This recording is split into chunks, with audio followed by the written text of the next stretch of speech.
வணக்கம். டான் தமிழொலியின் இரவு நேர பிரதான செய்தி அறிக்கையோடு இணைந்திருக்கும் நான் ஜெகநாதன் சஜித். முதலில் தலைப்புச் செய்திகள்.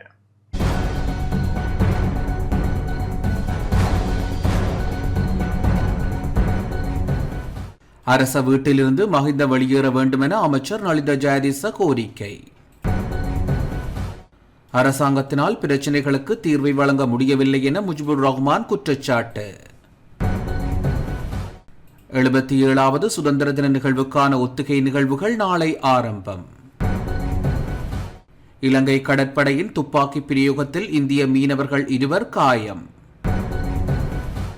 மட்டக்களப்பு கொக்கட்டிச்சோலை படுகொலையின் 38வது நினைவு தினம் இன்று அனுஷ்டிப்பு.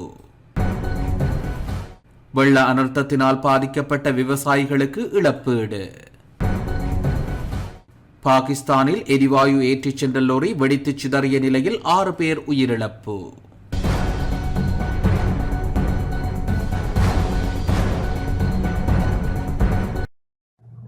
தொடர்வது முதன்மை செய்தி.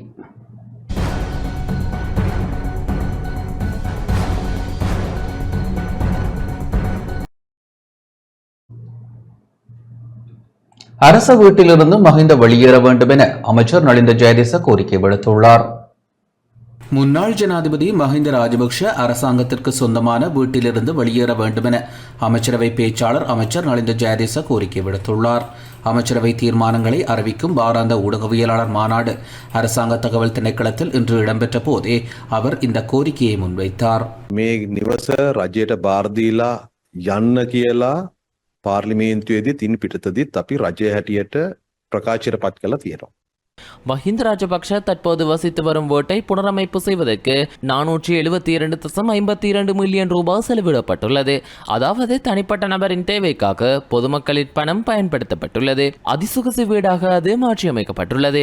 அதிகாரத்தை பயன்படுத்தி அரசாங்கத்துக்கு சொந்தமான வீட்டை தொடர்ச்சியாக தன்வசப்படுத்துவதற்கு மஹிந்த ராஜபக்ஷ முயற்சித்துள்ளார். அரச நிதி தவறாக பயன்படுத்தப்பட்டுள்ளமை குறித்து நாம் தெளிவுபடுத்தியுள்ளோம்.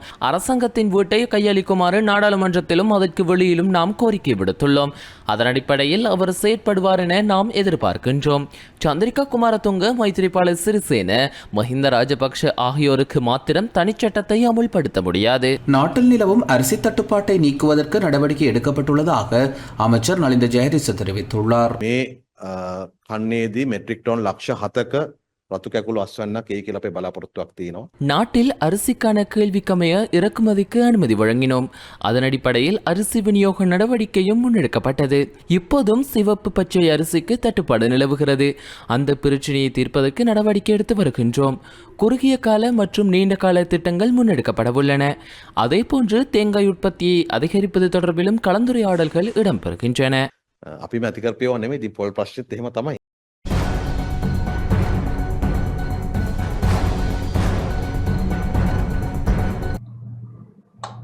அரசாங்கத்தினால் பிரச்சினைகளுக்கு தீர்வை வழங்க முடியவில்லை என நாடாளுமன்ற உறுப்பினர் முஜிபுர் ரஹ்மான் தெரிவித்துள்ளார். அரசாங்கத்தினால் எந்த பிரச்சினைகளுக்கும் தீர்வை பெற்றுக் கொடுக்க முடியவில்லை என நாடாளுமன்ற உறுப்பினர் முஜிபுர் ரஹ்மான் தெரிவித்துள்ளார். ஐக்கிய மக்கள் சக்தி தலைமையகத்தில் இன்று இடம்பெற்ற ஊடகவியலாளர் சந்திப்பின் போதே அவர் அதனை தெரிவித்தார். தேர்தல் காலத்தில் வழங்கிய வாக்குறுதிகளை அரசாங்கத்தால் நிறைவேற்ற முடியாத நிலைப்பாடே தற்பொழுது ஏற்பட்டுள்ளது. அத்தியாவசிய பொருட்கள், மின்கட்டணம் மற்றும் பாடசாலை உபகரணங்களுக்கான விலையை குறைக்க நடவடிக்கை எடுப்பதாக அரசாங்கம் கூறியது. அத்துடன் அரிசி பிரச்சினை குறித்த விடயத்தில் அரசாங்கம் மந்தகதியில் செயற்படுகின்றமையே அவதானிக்க முடிகின்றது. அரசாங்கத்தினால் உரிய தீர்வை பெற்றுக் கொடுக்க முடியவில்லை. அதேவேளை ஐக்கிய தேசிய கட்சியுடன் இணைந்து கொள்ளும் கலந்துரையாடல்கள் சுமூகமான முறையில் இடம்பெற்று வருகின்றது. அனைத்து எதிரணிகளையும் இணைத்துக் கொண்டு பயணிப்பதே எம்முடைய எதிர்பார்ப்பாக உள்ளது. அரசாங்கம் அடக்குமுறையினூடாக அரசியல் செய்ய எத்தனிப்பதாக நாமல் ராஜபக்ஷ தெரிவித்துள்ளார். அரசாங்கத்திடம் உரிய வேலை திட்டம் இன்மையால் அடக்குமுறையை ஆரம்பித்துள்ளதாக ஸ்ரீலங்கா பொதுஜன பெரமுனவின் தேசிய அமைப்பாளர் நாமல் ராஜபக்ஷ தெரிவித்துள்ளார். உள்ளூராட்சி மன்ற தேர்தலை இலக்காக கொண்டு பொதுஜன பெரமுனவின் உள்ளூராட்சி மன்ற ஒருங்கிணைப்பு காரியாலய திறப்பு விழா இன்று நெல்லும் மாவட்டத்தில் அமைந்துள்ள கட்சியின் தலைமையகத்தில் இடம்பெற்றது. கட்சியின் தேசிய அமைப்பாளர் நாமல் ராஜபக்ஷ தலைமையில் இந்த காரியாலயம் திறந்து வைக்கப்பட்டது. இதன்போது ஊடகங்களுக்கு கருத்து தெரிவித்த போதே அவர் இதனை தெரிவித்தார். நாம் அரசியல் செய்கின்றோம். ஆகவே எமக்கு தனிப்பட்ட நிகழ்ச்சி நிரல்கள் கிடையாது. ஆனால் சில கட்சிகள் அடக்குமுறைகளின் ஊடாக தமது அரசியலை கொண்டு நடத்த முடியும் என எண்ணுகின்றனர். நாட்டை கட்டியெழுப்பும் வேலை திட்டமும் அவர்களிடத்தில் இல்லாத நிலைமையே காணப்படுகின்றது. நாட்டின் பிரச்சினைகளை தீர்க்க காலம் போதுமானதாக இல்லை என கூறுகின்றனர். ஆனால் அரசாங்கத்திடம் உரிய வேலை திட்டம் இன்மையினால் அடக்குமுறையை ஆரம்பித்துள்ளது. පැත්තකින් ආණ්ඩුව දේශපාලන වේදිකාවේ කතා කළ යුත්තේ මොකක්ද නැත්තේ? நாட்டின் 77வது சுதந்திர தின நிகழ்வுக்கான ஒத்திகை நிகழ்வுகள் நாளை ஆரம்பமாக உள்ளது. நாட்டின் 77வது சுதந்திர தின நிகழ்வுக்கான ஒத்திகை நிகழ்வுகள் நாளை ஆரம்பமாக உள்ளதாக போலீஸ் ஊடக பேச்சாளர் புத்திக மனதுங்க தெரிவித்துள்ளார். கொழும்பில் இன்று இடம்பெற்ற ஊடகவியலாளர் சந்திப்பின் போதே அவர் இதனை தெரிவித்தார். මෙම නිදහස් දින සැමරුම් උත්සවයේ පෙරහුරු කටයුතු ජනවාරි 29 වන දින එනම් හෙට දින සිට සිදු කිරීමට නියමිතව පවතිනවා. நாட்டின் 77வது சுதந்திர தின நிகழ்வுக்கான ஒத்திகை நிகழ்வுகள் நாளை ஆரம்பமாக உள்ளது. அதற்கமைய நாளை காலை 8 மணியில் இருந்து இந்த ஒத்திகை நிகழ்வுகள் இடம்பெறவுள்ளன. தேசிய மறுமலர்ச்சிக்காய் ஒன்றிணைப்போம் எனும் துணைப்பொருளில் இம்முறை சுதந்திர தினம் கொழும்பு சுதந்திர சதுக்கத்தில் இடம்பெறவுள்ளது. இதற்காக ராணுவ, கடற்படை, விமானப்படை, போலீஸ் மற்றும் போலீஸ் விசேட அதிரடிப்படை சிவில் பாதுகாப்பு அணிவகுப்புகளை நடத்த தயார்படுத்தல்கள் மேற்கொள்ளப்பட்டுள்ளது. இந்நிலையில் குறித்த அணிவகுப்பு நிகழ்வுகள் நாளையில் இருந்து எதிர்வரும் 2ஆம் திகதி வரை இடம்பெறவுள்ளது. குறித்த அணிவகுப்பு ஒத்திகை இடம்பெறும் காலப்பகுதியில் வாகன போக்குவரத்துக்கு கட்டுப்பாடு விதிக்கப்படவுள்ளது. அதற்கமைய கர்வாத்தோட்டம் போலீஸ் பிரிவிற்குட்பட்ட பகுதியில் விசேட போக்குவரத்து நடவடிக்கை முன்னெடுக்கப்படவுள்ளது. அதேபோன்று குறித்த பகுதியின் பாதுகாப்பும் பலப்படுத்தப்படவுள்ளது. මාර්ග ආරක්ෂාව සහ රතවාන් දිසාභාර இலங்கை கடற்படையின் துப்பாக்கி பிரயோகத்தில் இந்திய மீனவர்கள் 2 காயமடைந்துள்ளனர். யாழ்ப்பாணம் பருத்தித்துறை கடற்பரப்பில் இலங்கை கடற்படையின் துப்பாக்கி பிரயோகத்தில் காயமடைந்த இந்திய மீனவர்களை யாழ்ப்பாணம் இந்திய துணை தூதுவர் சாய்முரளி பார்வையிட்டார். பருத்தித்துறை கடற்பரப்பில் அத்துமீறிய மீன்பிடி நடவடிக்கையில் ஈடுபட்ட 13 இந்திய மீனவர்கள் இன்று அதிகாலை கடற்படையினரால் கைது செய்யப்பட்டனர். கைது நடவடிக்கையின் போது கடற்படையின் துப்பாக்கி பிரயோகத்தில் காயமடைந்த 2 இந்திய மீனவர்கள் யாழ்ப்பாணம் போதனா வைத்தியசாலையில் அனுமதிக்கப்பட்டுள்ளனர். 2 மீனவர்களுக்கு காயம் என்பதால் ஏனைய மீனவர்கள் காங்கேசன்துறை போலீஸ் நிலையத்தில் ஒப்படைக்கப்பட்டுள்ளனர். இந்த நிலையில் யாழ்ப்பாணம் போதனா வைத்தியசாலைக்கு சென்ற யாழ்ப்பாணம் இந்திய துணை தூதுவர் சாய்முரளி வைத்தியசாலை பணிப்பாளர் சத்தியமூர்த்தியுடன் கலந்துரையாடிய பின்னர் மீனவர்களை பார்வையிட்டார்.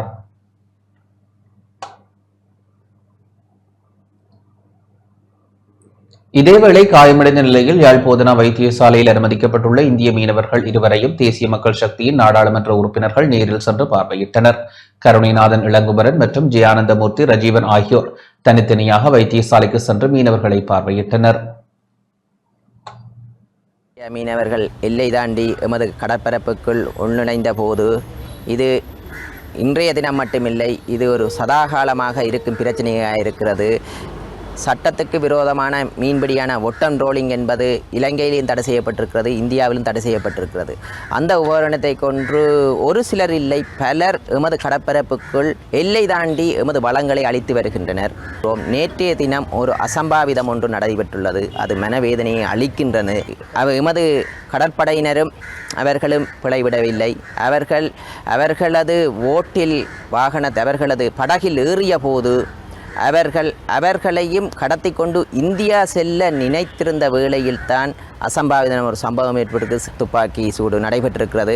அது பெரிய அளவில் பாதிப்பில்லை அவர்களுக்கு சிறந்த முறையில் நாங்கள் எமது ஆஸ்பத்திரியில் அவர்களுக்கு முழு ஆதரவையும் கொடுத்திருக்கிறோம். அவர்கள் கூலி தொழிலாளிகள், அவர்கள் முதலாளிகள் இல்லை, அவர்களின் படகு இல்லை. அவர்களிடம் நான் சென்று கேட்டிருந்தேன், நீங்கள் ஏன் எமது கடற்பரப்புக்குள் வார்கிறீர்கள்? அவர்கள் ஒன்றை கூறினார்கள், எமது கடற்பரப்பில் மீன்கள் அதிகளவாக இல்லை. இலங்கை வரலாற்றில் அதிகளவான படகை நாங்கள் குறுகிய காலத்தில் கைது செய்திருக்கிறோம். ஏனென்றால் எமது மீனவர்களை பாதுகாக்க வேண்டியது எமது பொறுப்பு, எமது வளத்தை பாதுகாக்க வேண்டியது எமது பொறுப்பு. இந்த வளங்களை எதிர்கால சந்ததியை கொடுக்க வேண்டிய பொறுப்பு நாங்கள் குணப்படுத்தி இந்தியாவுக்கு மீள அனுப்புவோம். ஆனால் அவர்களது படகுகளை கைமுதல் செய்யப்பட்டு அது அரசுடைமையாக்கப்படும் என்பதை இந்த இடத்தில் கூறுகிறோம். மட்டக்களப்பு கொக்கட்டிச்சோலை படுகொலையின் 38வது நினைவு தினம் இன்று அனுஷ்டிக்கப்பட்டது.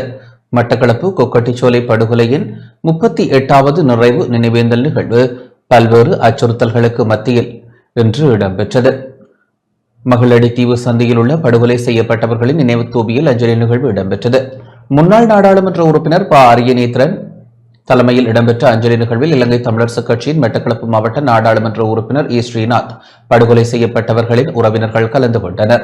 இகைச்சுடர் ஏற்றப்பட்டு மலர் அஞ்சலி செலுத்தப்பட்டதுடன் உயிர் நீத்தவர்களின் ஆத்ம சாந்தி வேண்டி அகவணக்கமும் செலுத்தப்பட்டது. 28/1/1987 மற்றும் 12/6/1991 ஆகிய காலப்பகுதிகளில் ராணுவம் மற்றும் விசேட அதிரடிப்படையின் மகளடித்தீவு, இறால்பண்ணை மற்றும் கொக்கட்டிச்சோலை ஆகிய பகுதிகளில் 239 பேர் படுகொலை செய்யப்பட்டமை குறிப்பிடத்தக்கது. 28ஆம் தேதி போனது வேலைக்கு போனவர் பிறகு எல்லாரையும் சுட்ட வச்சு இவர் மகம் மாற்றம் தான் போனேன். முதல் போனவி அத்தான், பிறகு மகம் மாற்றம் போனேன். மகம் மாற்றம் போய் அங்கே போகிற நேரம் இவர் அத்தானை சுட்டாச்சு. சுட்டா பிறகு அவர் போய் உள்ளுக்கு போய் நின்றிருக்காரு. நின்ற மாடில் சனங்கள் எல்லாம் ஓடியாண்டு பூரையும் சொல்லியிருக்காரு, இங்கே நில்லாங்க நாங்கள் வேலை செஞ்சாக்கள் நிற்கும், நீங்கள் போங்கன்னு சொல்லி மற்றாக்களை போக்காட்டி போட்டு அவங்க அத்தனை பேர் நிற்கிற நேரம் இவங்க வார நேரம் அவரை சுட்டாச்சு. அவரை வழியில் வச்சு சுட்டாச்சு. பிறகு மக்கள் நிற்கிற நேரம் மக்களை இவரை சுடலை. அப்போ மற்ற மக்களையெல்லாம் சுட்டு போட்டு கடைசியில் இடத்தை ஏற்றி கொண்டு வந்து சந்தியில் வச்சு கடைசியில் தான் மகனை சுட்டேன். தொடர்ச்சியாக ஜனாதிபதிகளாக இருந்த சந்திரியா பண்டார நாயக குமாரதுங்க, அடுத்தது பிரேமதாசா அவர்கள், டிபி விஜயதுங்கா அவர்கள், அதுக்கு சந்திரியா குமாரதுங்கா அவர்கள், மஹிந்த ராஜபக்ஷ அவர்கள், அதைத் தொடர்ந்து மைத்திரி பால சிறிசேனா அவர்கள், கோட்டபாய ராஜபக்ஷ அவர்கள், மைத்திரி பாலா என்று இன்று அனுராக் குமார திசாநாயக்க அவர்களில் நாங்கள் ஜனாதிபதியை இந்த 37 வருடங்களில் ஆட்சியை கண்டிருக்கின்றோம். எவருமே எங்களுக்கான இந்த இனப்படுகொலைக்காக எந்த ஒரு நீதியையும் தராத ஒரு நிலையைத்தான் இன்றும் நாங்கள் அந்த தீபத்தை ஏற்றி தொடர்ச்சியாக நாங்கள் அதனை செய்து கொண்டிருக்கின்றோம். கடந்த காலகட்டங்களில் எமது தமிழ் பிரதேசத்தில் வாழுகின்ற பல மக்கள் தங்கள் உறவுகளை இழந்து பல்வேறுபட்ட பெண்கள் தலைமை தாங்கும் குடும்பங்கள் இருக்கின்றன. அங்கவீனப்பட்ட மாற்றுத்திறனாளிகள் இருக்கின்றார்கள். பெற்றோர்கள் இல்லாத குழந்தைகள் இருக்கின்றார்கள். இவ்வாறான எமது தமிழ் சமூகம் மிக மோசமாக பாதிக்கப்பட்டிருக்கின்றது. இந்த விடயத்திலே இதுக்கான தீர்வுகள் பெற்று தரப்பட வேண்டும் என்பது எங்களுடைய நினைவேந்தலின் மிக முக்கியமான நிலைப்பாடாக இருக்கின்றது. அம்பாறை திருக்கோவில் பிரதேசத்தில் டெங்கு ஒழிப்பு வேலை திட்டம் ஆரம்பிக்கப்பட்டுள்ளது. அம்பாறை கல்முனை பிராந்திய திருக்கோவில் சுகாதார வைத்திய அதிகாரி அலுவலக பிரிவிற்குட்பட்ட திருக்கோவில் பிரதேசத்தில் இன்று டெங்கு ஒழிப்பு மற்றும் விழிப்புணர்வு வேலை திட்டம் ஆரம்பித்து வைக்கப்பட்டது. கிளீன் ஸ்ரீலங்கா வேலை திட்டத்தின் ஊடாக ராணுவம், போலீசார், பிரதேச செயலகம், சுகாதார வைத்திய அதிகாரி அலுவலகம் என்பன ஒன்றிணைந்து இன்று காலை திருக்கோவில் 3 கிராம உத்தியோகத்தர் பிரிவில் டெங்கு ஒழிப்பு வேலை திட்டத்தை சம்பிரதாயபூர்வமாக ஆரம்பித்தனர். இதன்போது வீடுகள், வெற்றி காணிகள் மற்றும் வடிகான்கள் என்பன பார்வையிடப்பட்ட துப்புரவு பணிகள் முன்னெடுக்கப்பட்டன. டெங்கு அபாயம் ஏற்படக்கூடிய வீட்டின் உரிமையாளர்களுக்கு எச்சரிக்கை விடுக்கப்பட்டதோடு டெங்கு நோய் ஏற்படக்கூடிய வெற்று காணிகளின் உரிமையாளர்களுக்கும் சிவப்பு நோட்டீஸ் வழங்கி சட்ட நடவடிக்கை எடுக்கவும் ஏற்பாடுகள் முன்னெடுக்கப்பட்டன.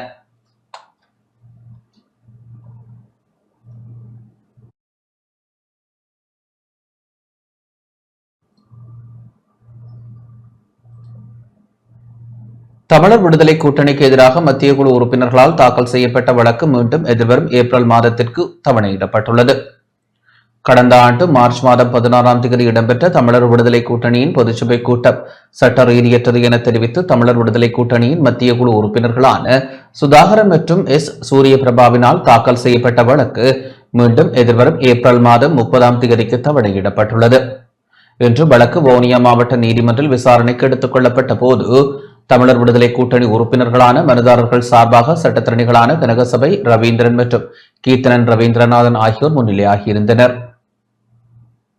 கடந்த வருடம் மார்ச் மாதம் அளவில் தமிழர் விடுதலை கூட்டணியினரால் பொது சபை கூட்டம் ஏற்பாடு செய்யப்பட்டிருந்தது. அந்த பொது சபை கூட்டம் கட்சியினுடைய யாப்பு விதிகளுக்கும் தேர்தல் ஆணையத்தின் விதிகளுக்கும் முரணாக காணப்படுவதால் கூட்டத்தை ரத்து செய்ய கோரியும், அது தொடர்பாக நடத்தப்படவிருந்த மகாநாட்டை ரத்து செய்ய கோரியும், அந்த கூட்டத்தில் எடுக்கப்பட்ட முடிவுகள் சட்ட ரீதியற்றவை என்ற அடிப்படையில் அதனால் செய்யப்பட்ட நியமங்களை ரத்து செய்ய கோரியும் தமிழர் விடுதலை கூட்டணியின் சில உறுப்பினர்களால் வழக்கு தாக்கல் செய்யப்பட்டிருந்தது வவுனியா மாவட்ட நீதிமன்றத்தில். வி. ஆனந்த சங்கரி உட்பட மற்ற எதிர்த்தரப்பினர்களுக்காக தோன்றிய சட்டத்திரணி கடந்த தவணை வழக்காளிகளால் கோரப்பட்ட நிவாரணங்களை வழங்குவதில் தங்களுக்கு எவ்விதமான ஆட்சேபனையும் இல்லை என்று தெரிவித்திருந்தார்கள்.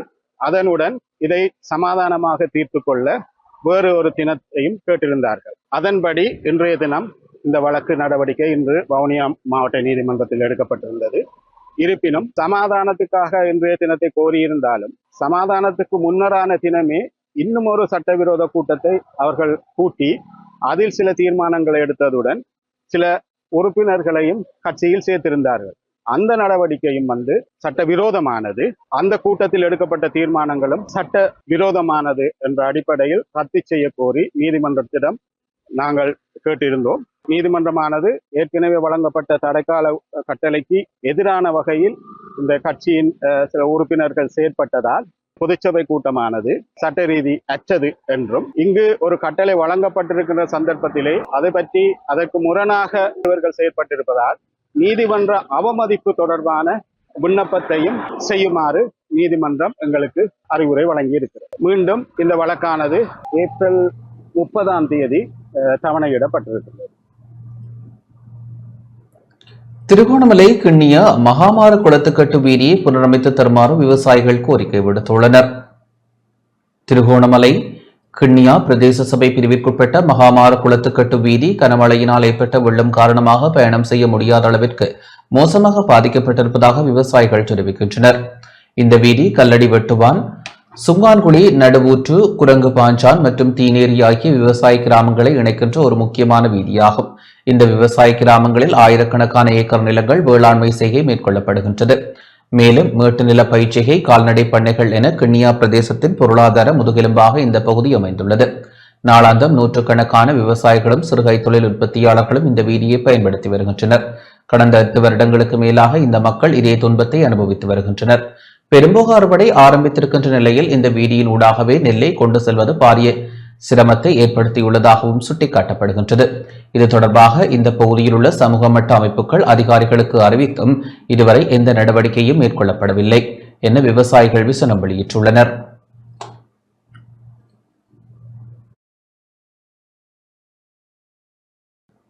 இலங்கை சுங்கம், மதுவரி திணைக்களம் மற்றும் உள்நாட்டு இறைவரி திணைக்களம் ஆகிய நிறுவனங்களில் கட்டமைப்பு ரீதியான சீர்திருத்தங்கள் மேற்கொள்ளப்படும் என ஜனாதிபதி அனுரகுமார திசாநாயக்க தெரிவித்துள்ளார்.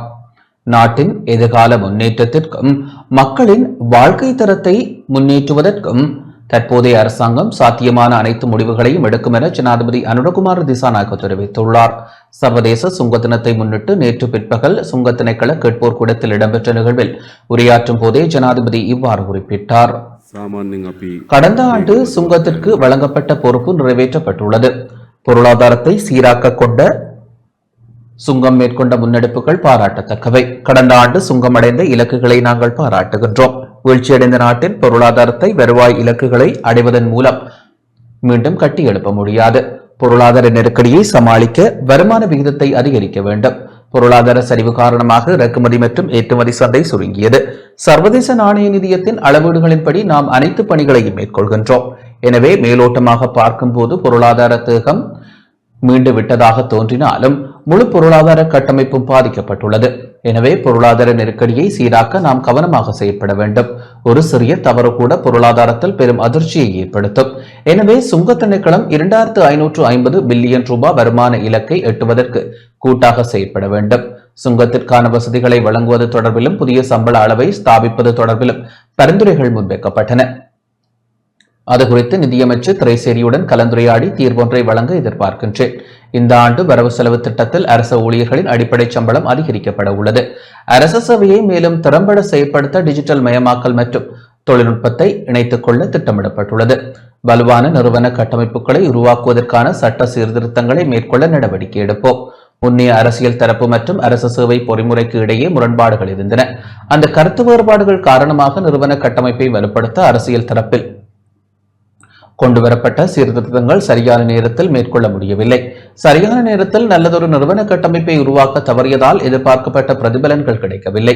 அதனால் நாம் பல விடயங்களை கையகப்படுத்தும் முன்பாக வெளியாட்கள் அவற்றை கைப்பற்றிக் கொண்டனர். இதன் விளைவாக இலங்கையின் இயற்கையான அமைவிடத்தை பயன்படுத்துவதற்கான சில வாய்ப்புகளை ஒரு நாடு என்ற வகையில் இழந்திருக்கின்றோம். எதிர்காலத்தில் இலங்கை துறைமுகத்தில் 113 லட்சம் கொள்கலன் செயற்பாடுகளை முன்னெடுக்க தேவையான முன்னெடுப்புகள் செய்யப்பட வேண்டும். அதற்கான கூட்டு முயற்சியை ஊழியர்கள் மேற்கொள்ள வேண்டும். அவ்வாறு செய்யாமல் நாம் ஒரு நாடாக முன்னோக்கி செல்ல முடியாது. இந்த வருடத்தில் சுங்க திணைக்களத்திற்கு 2550 பில்லியன் ரூபாய் வருமான இலக்கு வழங்கப்பட்டுள்ளது. இந்த வருடம் சர்வதேச சுங்க தினம் சுபீட்சமான தேசத்தை உருவாக்க வினைத்திறனான சுங்க திணைக்களம் என்ற தொனிப்பொருளின் கீழ் கொண்டாடப்படுகின்றது. இந்நிலையில் சர்வதேச சுங்க தின நிகழ்வு நேற்று பிற்பகல் சுங்க திணைக்கள கேட்போர் கூடத்தில் இடம்பெற்றது. இதன்போது சிறப்பாக பணியாற்றிய 20 சுங்க அதிகாரிகளை பாராட்டும் விதமாக உலக சுங்க அமைப்பின் சான்றிதழ்கள் ஜனாதிபதி அனுரகுமார திசாநாயக்கவினால் வழங்கி வைக்கப்பட்டன. மேலும் 2 அதிகாரிகளுக்கு தகமை விருதுகளும் வழங்கப்பட்டன. அதனை அடுத்து சுங்க பணிப்பாளர் நாயகத்தினால் ஜனாதிபதி அனுரகுமார திசாநாயக்கவிற்கு சுங்க நினைவு சின்னம் ஒன்றும் வழங்கி வைக்கப்பட்டது.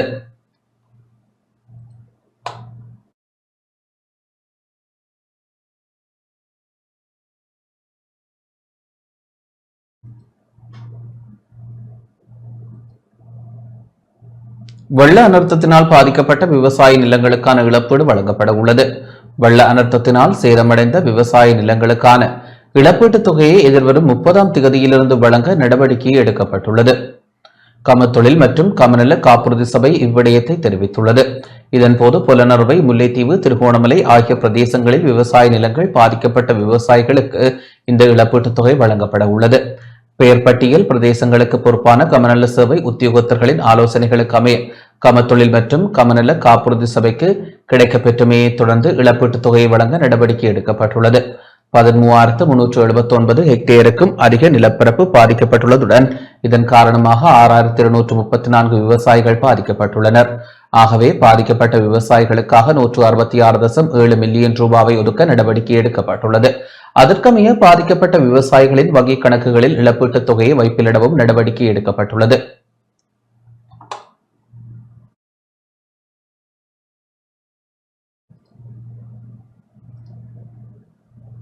தமிழ் மக்களின் இருப்பை இல்லாதாக்கும் அரசியலமைப்பை தமிழர்களாக ஒன்றிணைந்து எதிர்க்க வேண்டும் என நாடாளுமன்ற உறுப்பினர் கஜேந்திரகுமார் பொன்னம்பலம் தெரிவித்துள்ளார்.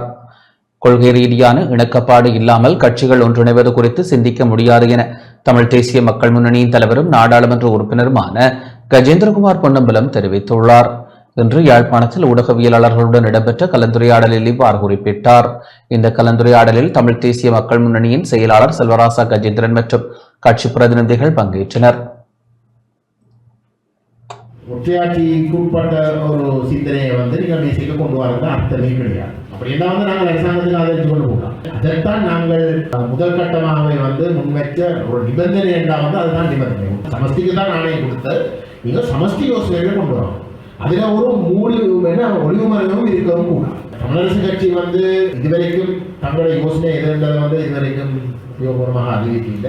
எங்களுடைய பேரவை தீர்வு திட்டம் இதுவரைக்கும் தமிழ் தேசிய அரசியல் அறிஞரை காணப்பட்ட யோசனைகளுக்கும் கூட முன்னுக்கு நிற்கிற ஒரு யோசனை, கூட அட்வான்ஸ்டான யோசனை. அப்போ அதை வச்சு கொண்டு திருத்தங்களை அதில் டிஸ்கஸ் பண்ணாமல் முறையை உண்டாக்குறது. மட்டக்களப்பு மாவட்ட சிறுவர் அபிவிருத்தி குழு கூட்டம் இன்று இடம்பெற்றது. மட்டக்களப்பு மாவட்ட சிறுவர் அபிவிருத்தி குழு கூட்டம் மாவட்ட அரசாங்க அதிபர் ஜஸ்டினா முரளிதரன் தலைமையில் பழைய மாவட்ட செயலக மாநாட்டு மண்டபத்தில் இன்று இடம்பெற்றது. மேலதிக அரசாங்க அதிபர் சுதர்சினி ஸ்ரீகாந்தின் வழிகாட்டுதலில் உதவி மாவட்ட செயலாளர் ஜி பிரணவன் மேற்பார்வையின் கீழ் கூட்டம் ஒழுங்கமைக்கப்பட்டது. சிறுவர்களின் உரிமைகளை பாதுகாத்து அவர்களுக்கான சுபீட்சமான எதிர்காலத்தை உருவாக்க வேண்டும் என்பதை நோக்கமாக கொண்டு மட்டக்களப்பு மாவட்ட செயலகம் மற்றும் அரசு சார்பற்ற நிறுவனத்துடன் இணைந்து செயற்திட்டங்களை மேற்கொண்டு வருகின்றது. இன்றைய கூட்டத்தில் கர்ப்பிணி தாய்மார்களுக்கான போஷாக்கு உணவு வழங்கல், சிறார்களுக்கான உணவு வழங்கல், பாடசாலை இடைவிலகல், இளவயது திருமணம், சிறார்களை பாதுகாப்பதற்கு மேற்கொள்ளப்படும் முத்தடுப்பு வேலை திட்டங்கள் தொடர்பான விளக்கங்களும் வழங்கப்பட்டன. நிகழ்வில் பிரதேச செயலாளர்கள், கிழக்கு மாகாண நன்னடத்தை மற்றும் சிறுவர் பராமரிப்பு சேவை திணைக்களத்தினர், ஆணையாளர் த ரிஸ்வானி ரிஃபாஸ், உதவி பிரதேச செயலாளர்கள், முன்பிள்ளை பருவ அபிவிருத்தி மாவட்ட இணைப்பாளர் முரளிதரன், சிறுவர் உரிமை மேம்பாட்டு உத்தியோகத்தர் மதிராஜ், தேசிய சிறுவர் பாதுகாப்பு அதிகார சபை மாவட்ட உத்தியோகத்தர் நிஷா ரியாஸ், மகளிர் அபிவிருத்தி உத்தியோகத்தர் அருளாயினி சந்திரசேகரம், அரசு சார்பற்ற நிறுவன அதிகாரிகள், சிறுவர் பெண்கள் பிரிவு உத்தியோகத்தர்கள் என பலர் கலந்து கொண்டனர். நன்னடத்தை மற்றும் சிறுவர் பராமரிப்பு சேவைகள் திணைக்களத்தில் வந்து சிறுவர்களுக்கான அனுமதி வழங்கல் தொடர்பான சில கேள்விகள் எழுப்பப்பட்டது. கிழக்கு மாகாணத்தை பொறுத்தவரையில் கிழக்கு மாகாணத்தில் வந்து 51 சிறுவர் இல்லங்கள் காணப்படுகின்றது. அதில் வந்து 1204 பிள்ளைகள் வந்து அனுமதிக்கப்பட்டிருக்கின்றார்கள். நன்னடத்தை மற்றும் சிறுவர் பராமரிப்பு சேவைகள் திணைக்களம் என்பது நன்னடத்தை மற்றும் சிறுவர் 2 பிரதான சேவைகளை வந்து ஆற்றி கொண்டிருக்கின்றது. அதில் வந்து சிறுவர்கள் என்னும் பொழுது பாதிக்கப்பட்ட சிறுவர்களுக்கு பராமரிப்புகள் வழங்கி அவர்களுக்கு வந்து சரியான நடத்தைகளை கற்பித்து ஒரு சிறந்த பிரஜையாக வந்து சமூகத்தில் இணைக்கிறது தான் வந்து சேவையாக ஆற்றி கொண்டிருக்கின்றது. அந்த வகையில் வந்து நீதிமன்றத்தால் எங்களுக்கு வழங்கப்படுகின்ற பிள்ளைகளை தான் வந்து பிரதானமாக வந்து நாங்கள் பாதுகாப்பு பராமரிப்பு வழங்க வேண்டியவர்களாக காணப்படுகின்றோம். மேலும் மட்டக்களப்பு மாவட்டத்தை பொறுத்தவரையில் அதிகளவான சிறுவர்கள் வந்து கல்வி நோக்கத்துக்காகவே எங்களிடம் வந்து இணைக்கப்படுகின்றார்கள். ஆனாலும் தாய் தந்தையர்களை இழந்த தாய் தந்தையர்களால் கைவிடப்பட்ட பிள்ளைகளை வந்து பராமரிப்பது எமது பிரதான நோக்கமாக காணப்படுகின்றது. பாடசாலைக்கு மத்தியஸ்தம் செயற்திட்டம் இன்று வவுனியா அல் இக்பால் மகா வித்தியாலயத்தில் இடம்பெற்றது. பாடசாலைக்கு மத்தியஸ்தம் என்ற தொனிப்பொருளில் மத்தியஸ்தர் சபை தொடர்பான வெளிப்பூட்டல் செயலுணர்வு வவுனியா அல் இக்பால் மகா வித்தியாலயத்தில் இன்று இடம்பெற்றது. வவுனியா செட்டிகுளம் பிரதேச செயலகத்தின் மத்தியஸ்தர் சபை உத்தியோகத்தரின் ஏற்பாட்டில் பாடசாலை அதிபர் MM அன்பாஸ் தலைமையில் நிகழ்வு இடம்பெற்றது. நீதியமைச்சின் கீழ் உள்ள மத்தியஸ்தர் சபை ஆணைக்குழுவினால் நாடு பூராகவும் தெரிவு செய்யப்பட்ட பாடசாலைகளில் பாடசாலைக்கு மத்தியஸ்தம் என்ற தொனிப்பொருளில் மத்தியஸ்தர் சபை தொடர்பான விழிப்புணர்வு செயற்திட்டத்தை ஆசிரியர்கள் மற்றும் பாடசாலை மாணவர்களுக்கு முன்னெடுத்து வருகின்றது. அதன் ஒரு கட்டமாக செட்டிகுளம் பிரதேச செயலக பிரிவிற்குட்பட்ட வவுனியா சூடுவேந்தபுலவு அல் இக்பால் மகா வித்தியாலயத்தில் கல்வி கற்கும் தெரிவு செய்யப்பட்ட மாணவர்களுக்கு மத்தியஸ்தம் தொடர்பான விழிப்புணர்வும் அது தொடர்பான செயற்பாடுகள் தொடர்பிலும் இன்று பயிற்சியரங்கு முன்னெடுக்கப்பட்டது. நிகழ்வில் யாழ்ப்பாணம் மத்தியஸ்த சபை அபிவிருத்தி உத்தியோகத்தர்களான மயூரதன் பௌமியா செட்டிகுளம் பிரதேச செயலக அபிவிருத்தி உத்தியோகத்தர் பிருந்தா ஆகியோர் வளவாளராக கலந்து கொண்டு மாணவர்களுக்கு பயிற்சிகளை வழங்கி வைத்தனர். குறித்த பயிற்சி செயற்திட்டம் 3 நாட்கள் இடம்பெற உள்ளமை குறிப்பிடத்தக்கது.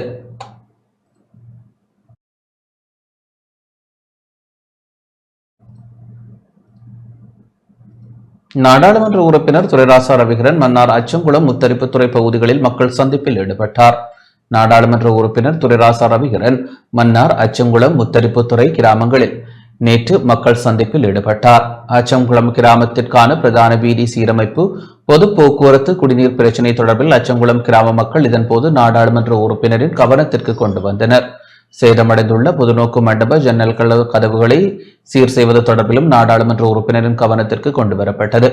இந்நிலையில் மக்களின் குறைகளை கேட்டறிந்த நாடாளுமன்ற உறுப்பினர் ரவிகரன் பிரச்சினைகளை தீர்ப்பது தொடர்பில் தாம் கவனம் செலுத்துவதாக தெரிவித்தார்.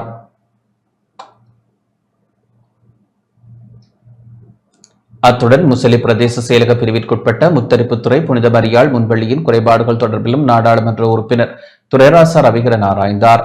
இதன்போது முன்பள்ளிக்கென பிறிதொரு கட்டடத்தை அமைத்து தருமாறு முன்பள்ளி ஆசிரியர்களால் நாடாளுமன்ற உறுப்பினரிடம் கோரிக்கை முன்வைக்கப்பட்டது.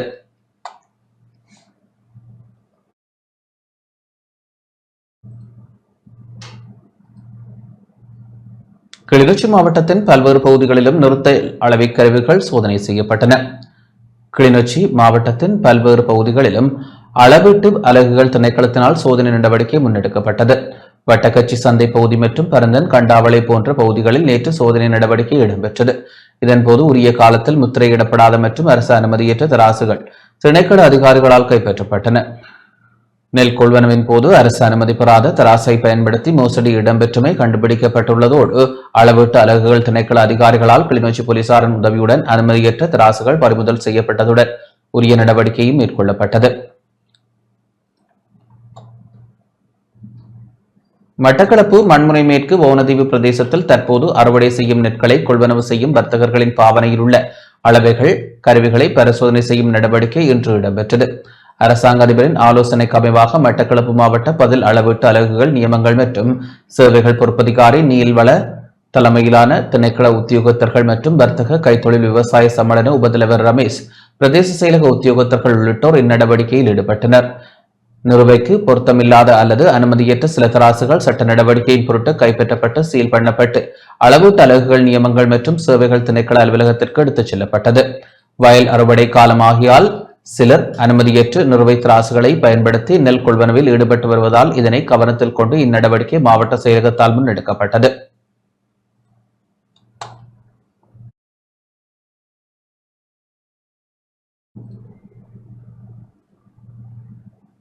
சுகாதார வசதிகளை மேம்படுத்தும் கருத்திட்ட கால எல்லையை நீடிக்க அமைச்சரவை அனுமதி வழங்கியுள்ளது.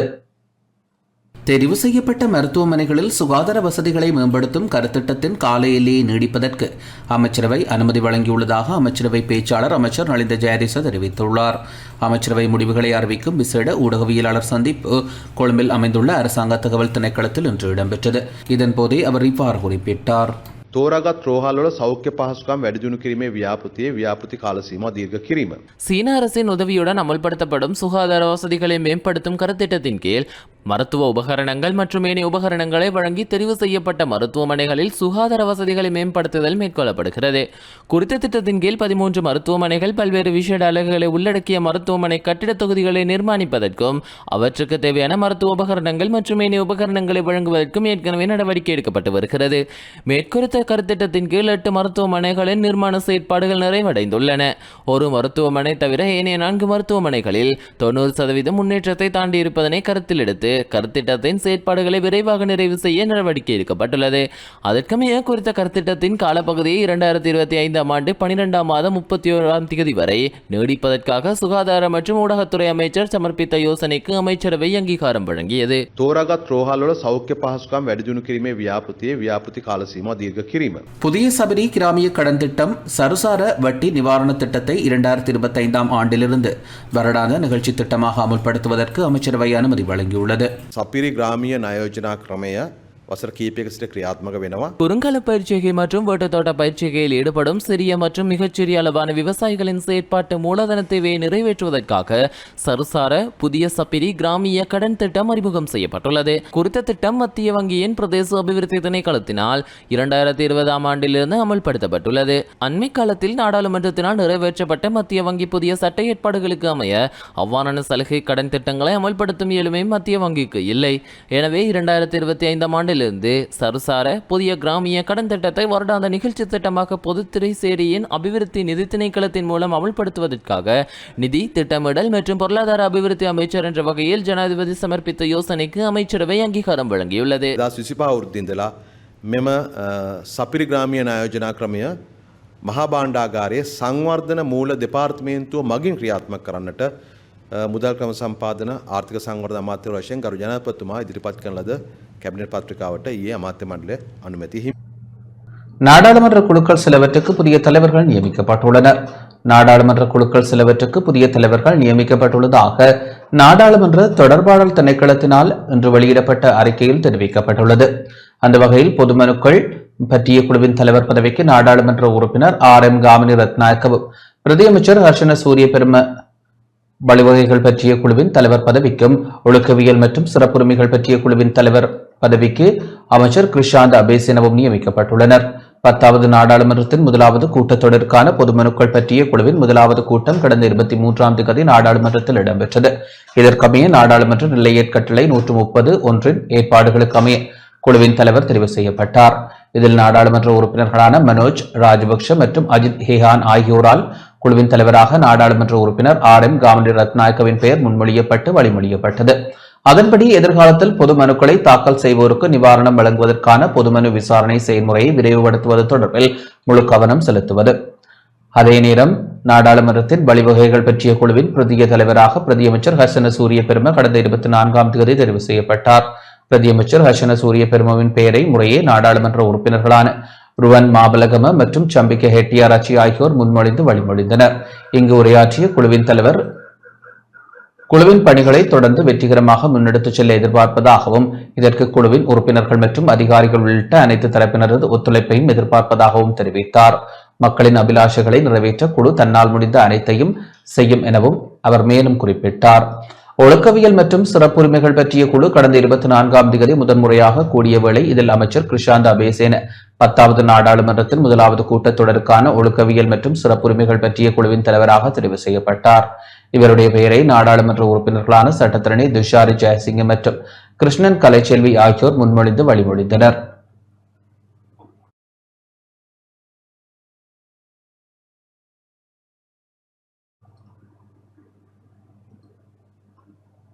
தமிழரசுக் கட்சியின் மூத்த தலைவர் மாவை சேனாதராஜா வைத்தியசாலையில் அனுமதிக்கப்பட்டுள்ளார். இலங்கை தமிழரசுக் கட்சியின் மூத்த தலைவரும் முன்னாள் நாடாளுமன்ற உறுப்பினருமான மாவை சேனாதராஜா வீட்டில் தவறி விழுந்த நிலையில் யாழ்ப்பாணம் போதனா வைத்தியசாலையில் அவசர சிகிச்சை பிரிவில் அனுமதிக்கப்பட்டுள்ளதாக தெரிவிக்கப்படுகின்றது. தலையில் நரம்பு வெடிப்பு ஏற்பட்டுள்ளதாகவும் இதன் காரணமாக அவருக்கு செயற்கை சுவாசம் அளிக்கப்பட்டுள்ளதாகவும் தகவல்கள் வெளியாகியுள்ளன.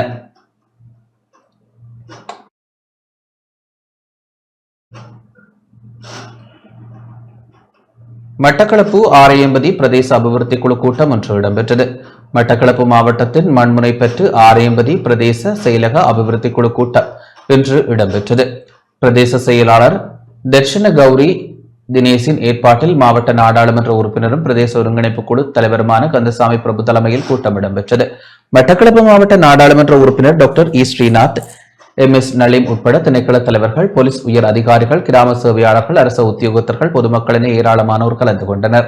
எதிர்காலத்தில் முன்னெடுக்கப்பட உள்ள வேலை திட்டங்கள் குறித்தும் ஆராயப்பட்டதுடன் மழை காலங்களில் ஏற்படும் வெள்ள நிலைமைகள் உள்ளிட்ட பல விடயங்கள் தொடர்பிலும் கவனம் செலுத்தப்பட்டது.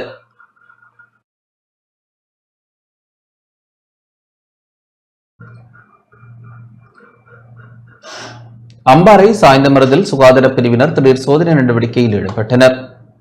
அம்பாறை சாய்ந்தமருது பகுதியில் கல்முனை பிராந்திய சுகாதார சேவைகள் பணிமனையின் சுகாதார குழு வர்த்தக நிலையங்களில் திடீர் சோதனை நடவடிக்கையில் ஈடுபட்டது. கல்முனை பிராந்திய சுகாதார சேவைகள் பணிமனையின் பணிப்பாளர் வைத்தியர் இஸ்ஜதீனின் ஆலோசனைக்கமைய இச்சுற்றி வளைப்பு மேற்கொள்ளப்பட்டது.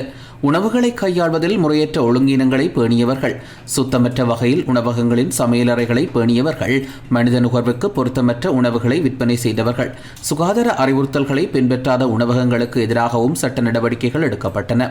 கிளிநொச்சி பரந்தன் சந்தி பகுதி உணவகம் ஒன்றில் கைப்பற்றப்பட்ட அனுமதி பெறப்படாது வெட்டப்பட்ட 27 கிலோகிராம் மாட்டு இறைச்சி திடீர் பரிசோதனை நடவடிக்கையின் போது பொது சுகாதார பரிசோதகர்களால் அளிக்கப்பட்டது. அத்துடன் கடை உரிமையாளர் கடுமையாக எச்சரிக்கப்பட்டார். கண்டாவளை சுகாதார வைத்திய அதிகாரி பணிமனையை சேர்ந்த மேற்பார்வை பொது சுகாதார பரிசோதகர் மற்றும் பரந்தன் பிரதேச பொது சுகாதார பரிசோதகரால் இந்த நடவடிக்கை மேற்கொள்ளப்பட்டது. ரத்தினபுரி உதவும் கரங்கள் நெற்பணி மன்றத்தின் ஊடாக மரக்கன்றுகள் நாட்டப்பட்டுள்ளன. ரத்தினபுரி உதவும் கரங்கள் நெற்பணி மன்றத்தின் ஊடாக மரக்கன்றுகள் நாட்டும் நிகழ்வு இன்று ரத்தினபுரி ஹபுகஸ் தென்ன பகுதியில் இடம்பெற்றது. அமைப்பின் தலைவர் ரகுநந்தன் ராமேஸ்வரன் தலைமையில் பசுமை மிகு நாட்டை உருவாக்குவோம் என்ற துணைப்பொருளில் மரக்கன்றுகள் நாட்டப்பட்டன. இதில் லோவர் தேவாலய பொறுப்பாளர் மற்றும் அமைப்பின் உறுப்பினர்கள் பங்கேற்றனர்.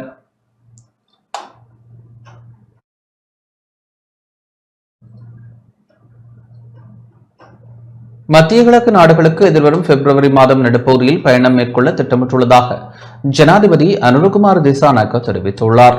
மத்திய கிழக்கு நாடுகளுக்கு எதிர்வரும் பிப்ரவரி மாதம் நடுப்பகுதியில் பயணம் மேற்கொள்ள திட்டமிட்டுள்ளதாக ஜனாதிபதி அனுரகுமார் திசாநாயக்க தெரிவித்தார். எரிசக்தி துறைக்கு சிறந்த முதலீடுகளை இதன் மூலம் பெறக்கூடிய சூழ்நிலை உருவாகும் எனவும் அவர் குறிப்பிட்டார். தேசிய மக்கள் சக்தி ஆட்சிக்கு வந்தால் இலங்கை தனிமைப்படுத்தப்படும் என பிரச்சாரம் முன்னெடுக்கப்பட்டது. இதனை சில தரப்புகளும் நம்பின. ஆனால் நாம் சிறந்த வகையில் சர்வதேச உறவை பேணி வருகின்றோம். முதலில் இந்தியாவிற்கு பயணம் செய்திருந்தேன், அதன் பின்னர் சீனாவிற்கு சென்றிருந்தேன். இவ்விரு விஜயங்களின் மூலம் நாட்டுக்கு பல நன்மைகள் கிடைக்கப்பெற்றன.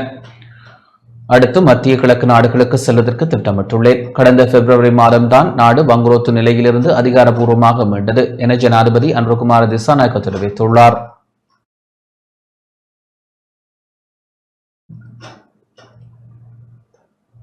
நிதி ஆணைக்குழுவின் விதந்துரைகளுக்கு அமைச்சரவை அனுமதி வழங்கியுள்ளது. இவ்வாண்டின் நிதி ஆணைக்குழுவால் சமர்ப்பிக்கப்பட்டுள்ள விதந்துரைகளுக்கு அமைச்சரவை அனுமதி வழங்கியுள்ளதாக அமைச்சரவை பேச்சாளர் அமைச்சர் நலிந்த ஜெயதிச தெரிவித்துள்ளார். அமைச்சரவை முடிவுகளை அறிவிக்கும் விசேட ஊடகவியலாளர் சந்திப்பு கொழும்பில் அமைந்துள்ள அரசாங்க தகவல் திணைக்களத்தில் இன்று இடம்பெற்றது. இதன்போதே அவர் இவ்வாறு குறிப்பிட்டார். මුදල් කොමිෂන් සභාව විසින් ඉදිරිපත් කර ඇති නිර්දේශ. மாகாண சபைகளுக்கு தேவையான வளத் தேவைகள் தொடர்பாகவும் மாகாண சபைகளுக்காக தேசிய பாதீட்டில் ஒதுக்கீடு செய்யப்படும் நிதிக்கொடைகள் ஒவ்வொரு மாகாண சபைகளுக்கும் ஒதுக்கீடு செய்து வழங்கும் கோட்பாடு தொடர்பாகவும் விதந்துரைகளை சமர்ப்பித்தல் நிதி ஆணைக்குழுவுக்கு உரித்தளிக்கப்பட்டுள்ளது. அதற்கமைய ஒவ்வொரு மாகாண சபைக்காகவும் 2025 ஆண்டின் தேசிய பாதீட்டின் மூலம் ஒதுக்கீடு செய்து வழங்குவதற்காக நிதி ஆணைக்குழுவால் விதந்துரை செய்யப்படும் மீண்டலும் மற்றும் மூலதன செலவு தேவைகள் அடங்கிய அறிக்கை மேற்குறித்த ஆணைக்குழுவினால் சமர்ப்பிக்கப்பட்டுள்ளது. மேலே சொல்லப்பட்ட அறிக்கையில் குறிப்பிடப்பட்டுள்ள விதந்துரைகளை அமல்படுத்துவதற்கும் அரசியல் யாப்பின் 154Q 7வது உபப்பிரிவின் ஏற்பாடுகளுக்கு அமைய குறித்த விதந்துரைகளை நாடாளுமன்றத்தில் சமர்ப்பிப்பதற்கும் ஜனாதிபதி சமர்ப்பித்த யோசனைக்கு அமைச்சரவை அங்கீகாரம் வழங்கியது. ආණ්ඩුක්‍රම ව්‍යවස්ථාව 154 ජ ව්‍යවස්ථාව අනුව காணி பயன்பாட்டு கொள்கை திட்டமிடலுக்கு அமைச்சரவை அனுமதி வழங்கியுள்ளது. පරිහරණ සැලැස්මක් රට අවශ්‍යයි. ඒ ක්‍රියාත්මක කිරීමේදී கடந்த 2010 ஆண்டில் அதிவிசேட வர்த்தமான அறிவித்தல் மூலம் காணி பயன்பாட்டு கொள்கை திணைக்களம் நிறுவப்படுதல் அதன் கருமங்கள் பொறுப்புகளை நிச்சயித்தல் மேற்கொள்ளப்பட்டுள்ளது. காணி பயன்பாட்டு கொள்கை திட்டமிடல் திணைக்களத்தின் பணி பொறுப்புகளை மிகவும் வினைத்திறனாக அமல்படுத்துவதற்காக சட்ட ரீதியான பின்னணியை தயாரிப்பதற்கான நாடாளுமன்ற சட்டத்தின் மூலம் குறித்த திணைக்களத்தின் கருமங்கள் மற்றும் அதிகாரங்கள் நிச்சயித்தல் உகந்தது என அடையாளம் காணப்பட்டுள்ளது. அதற்குமே அதற்கான ஏற்பாடுகளை உள்ளடக்கி சட்டவரைபை தயாரிக்குமாறு சட்டவரைஞருக்கு ஆலோசனை வழங்குவதற்காக விவசாய கால்நடை வள காணி மற்றும் நீர்ப்பாசன அமைச்சர் சமர்ப்பித்த யோசனைக்கு அமைச்சரவை அங்கீகாரம் வழங்கியது. පනත් කෙටුම් පත සකස් කිරීමටත් නීති කෙටුම් පත් සම්පාදක වෙත ඉදිරිපත් කිරීමටත් කෘෂිකර්ම පත් සම්පත් ඉඩම් සහ වාරි මාර්ග අමාත්‍යවරයා විසින් ඉදිරිපත් කළ යෝජනාවට ඊයේ කැබිනට් මණ්ඩල අනුමැතිය හිමි වුණා. இத்துடன் இந்த செய்தி அறிக்கை நிறைவடைகின்றது. வணக்கம்.